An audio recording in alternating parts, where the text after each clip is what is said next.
Thomas was still feeling let down about how he failed to get to Timothy. Hours later, at Crosby Station, James was taking a short mixed freight. He could not leave until Edward had arrived with his passenger train, who was running 25 minutes late.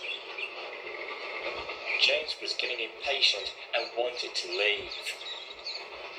Where's Edward? He's supposed to be here on time, and now he's only been up for the last 25 minutes. Look, he's late already. 2 minutes passed before finally Edward arrived.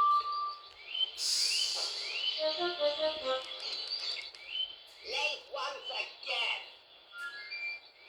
I'm sorry, okay? You just... But held up like there at the viaduct after a group of witnesses stopped us, reporting that they had saw something unusual and that it was on the same track as me. Stuff and nonsense. Your so-called hold-up has made me late for almost half an hour. Now, if you excuse me, I must be up. And with that, James puffed crossly away with his train.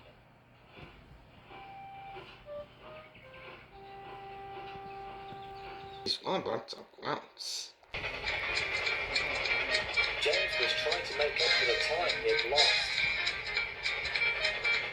He was still feeling very bad-tempered.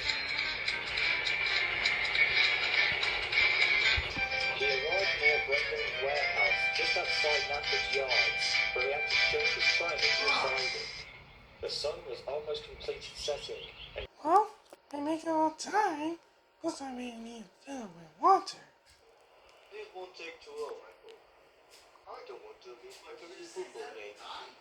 You can't say that again. however, the legal would not allow the water to come out, no matter how much the driver tried. That's weird.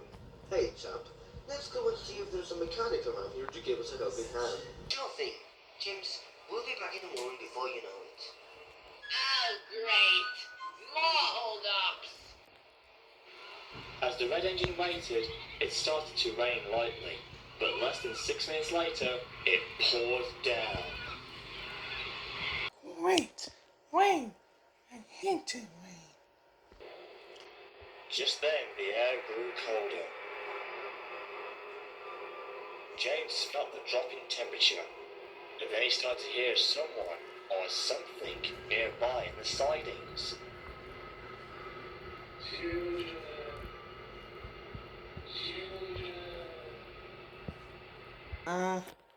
Hello? Am I here? We don't want to be stand here.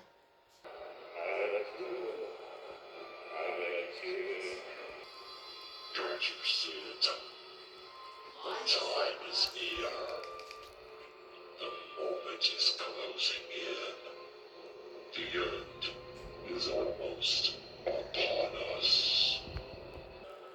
Then he saw an engine appearing from behind a long line of vans. Oh my God. Gosh. No way.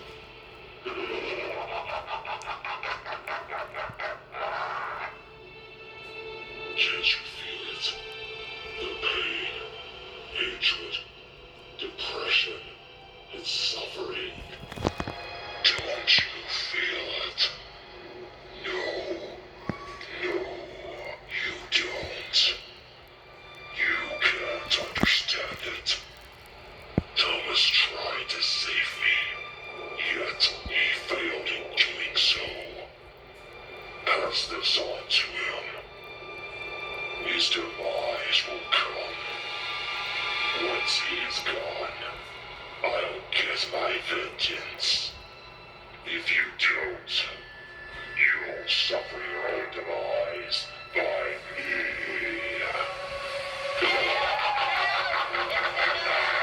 He does exist. He's gonna get me. Go away. I am free. James was so terrified that he refused to open his eyes. But he did, though, when he saw that Timothy was no longer there, as did the rain and the cold temperature that had gone away at the same time. He looked around, shivering to make sure that nothing else was there, remaining ever so silent, even when his crew had returned. This was one night that James would never want to remember.